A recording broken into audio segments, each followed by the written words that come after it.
So hello and welcome to Let's Talk SEO. It appears that Google is backtracking from what it originally used to tell people to do or webmasters to do was to answer people's queries. So, you know, find out what people in their industry want and answer those queries via articles, via FAQs, and that will help that website rank.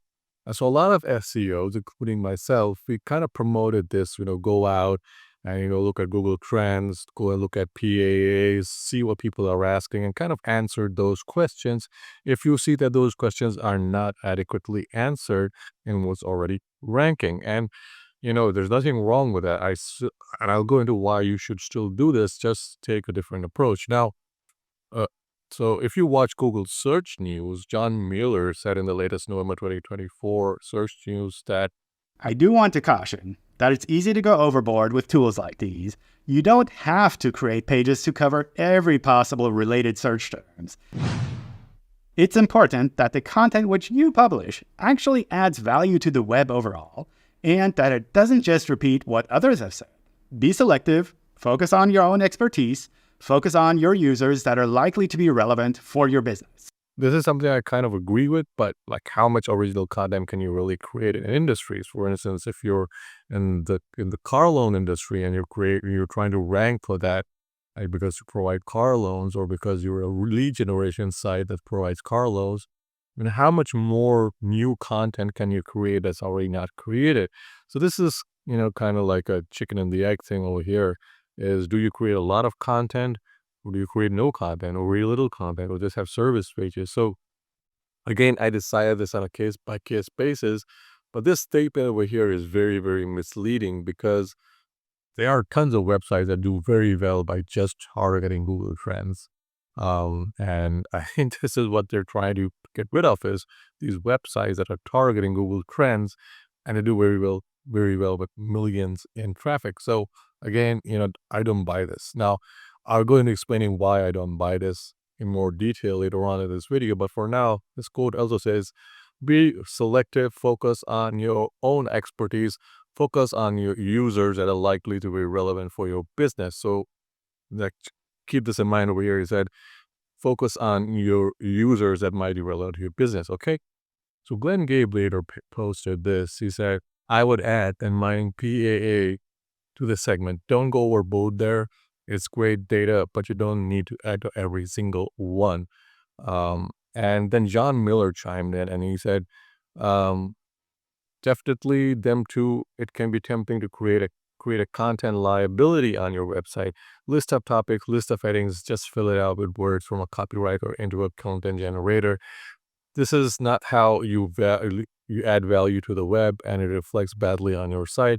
Adding 100 pages with low value content is not net positive for a website. It's net negative. It pulls down good things a site has. Imagine you go to a store and they have 100 obvious, cheap, clearly questionable products for sale. How seriously do you take the 10 products that look good? And that kind of makes sense, but I'll explain that there's a little more nuance to what John Miller is saying here.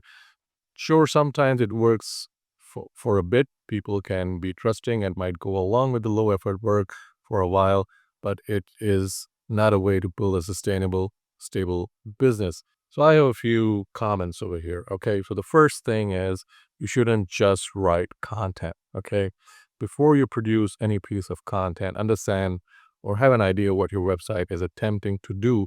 So if you're a service-based website and you're selling services, all right, um, you shouldn't be producing a great deal of content.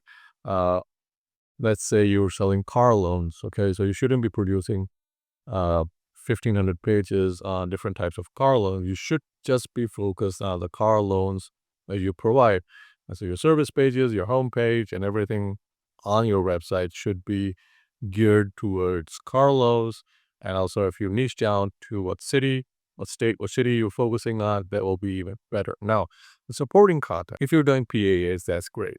Yeah, because you want to add FAQs to your car loan site. So if you're doing PAAs for that, that's fine. But you want to like answer those questions that are not being answered correctly. So take a look at PAA and you'll see a list of questions that are being answered for your industry and answering your industry. So if you see that there are discrepancies, they're not answered correctly. Take those questions and answer them correctly, and answer them in detail, and that will help your pages rank. Now, I know there's a lot more nuance to this, but this is just the point I'm trying to make is that if it's not just avoid PAAs because that's rich coming from Google that has actually said that you should be focusing on what users want. Okay. And here they're saying we don't want you to go overboard with PAs, which I kind of agree with, but PAs are still very useful. The second thing is, let's say you have a content heavy site, all right, and you don't really sell anything, you're an affiliate site. What should you be doing? Well, in that case, you shouldn't be doing PAAs because that's where you're gonna be caught off guard. Anything that's low effort that Google can do itself via AI, you don't want to do, right? So you want to share your experiences. So if you do product reviews, you want to add your own thing to it. So I'm not saying go and buy the product to review it. Do your own research and then provide your own opinion. So it should be more of like an opinion piece on that product and less of a review, if that makes any sense. And that will rank better than just writing a standard review, which you see it on CNET or ZDNet or whatever those websites are. Your personal opinion on that product. So keep that in mind. The third type of website we have is an e-commerce store. Now, an e-commerce store doesn't need to do a great deal of content. And if your Google Merchant Center is well optimized, your on-page is well done, your internal links are well done, your website is correctly structured, your technical SEO is on point, you will rank regardless of how competitive the niche is. I've seen a lot of websites just go overboard with, just adding content to their e-commerce store. And what happens is that Google sees their website as being content heavy. So Google says, you know what, this is not probably an e-commerce store because they have like 100 sites, 100 pages that sell products. There'll be like 1,500 pages of product reviews or 1,500 pages of about different products. So right there, you're shooting yourself in the leg. And this is where I kind of agree with John Miller is that then you're going to be seen as a low quality content site because you're grabbing all of those supposed low quality topics. So if you're an e-commerce store, any piece of content you publish should be with a purpose. I do not allow any of my clients in the e-commerce industry to publish any piece of content without me being informed about it because I know that this can tank a website. And then finally, you have the websites, that kind of sell something and they also provide information. There's something in between. With those sites, again, don't go content heavy. Don't go producing 500, 600, 700 pages of content.